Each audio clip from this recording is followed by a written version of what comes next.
Olá, meu nome é Pablo e hoje vamos dar continuidade à nossa conversa sobre necrose tubular aguda, abordando, desta vez, a nefropatia induzida por contraste, uma doença de incidência variável. 35% dos pacientes com taxa de filtração glomerular menor que 30 ml por minuto apresentam essa doença. A sua fisiopatologia ainda é incerta, mas sabemos que a necrose tubular aguda nestes casos pode acontecer devido a uma vasoconstrição renal com hipóxia medular consequente ou pelo dano direto às células tubulares renais induzidas pelo contraste. Essa doença tem diversos fatores de risco, dentre os quais podemos destacar o diabetes mellitus, a taxa de filtração glomerular menor que 30 ml por minuto, situações clínicas que concorrem com redução da perfusão renal, altas doses de contraste e também contrastes hiperosmolares. Essa doença tem início com 24 a 48 horas após a infusão do contraste, tem o seu pico de elevação da creatinina com 3 a 5 dias e uma recuperação da função renal que ocorre habitualmente com 7 a 10 dias da infusão do contraste. Seu quadro clínico habitual é de uma lesão renal aguda não oligúrica reversível.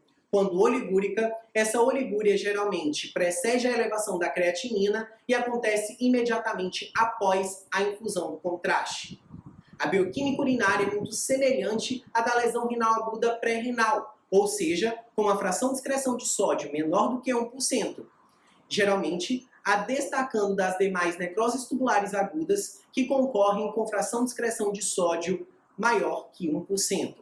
Dentre os seus diagnósticos diferenciais, podemos incluir a hipovolemia e também nos pacientes submetidos à arteriografia ou cateterismo cardíaco, o ateroembolismo renal, que concorre com um quadro clínico mais grave e pode ocorrer a presença de eosinofilia e ou eosinofilúria.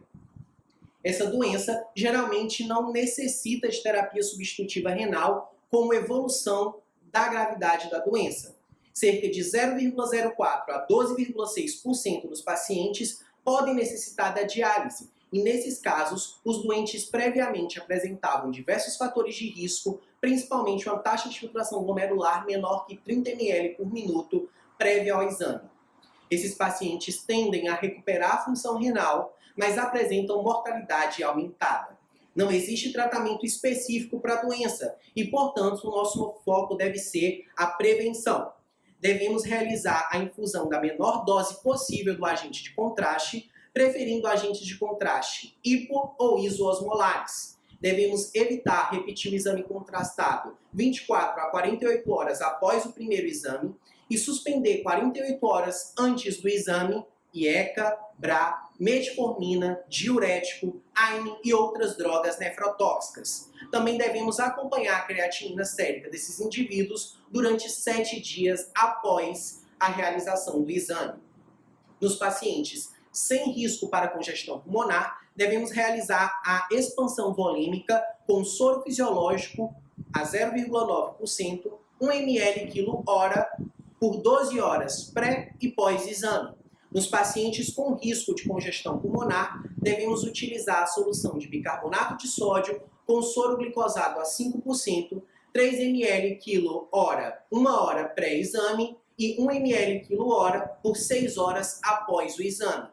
Devemos lembrar que para a profilaxia da nefropatia induzida por contraste, não é recomendada pela literatura o uso da diálise profilática e também o uso da N-acetilcisteína, ou seja, atualmente ambos, diálise e N-acetilcisteína, não são recomendados como benéficos para a profilaxia da nefropatia induzida por contraste.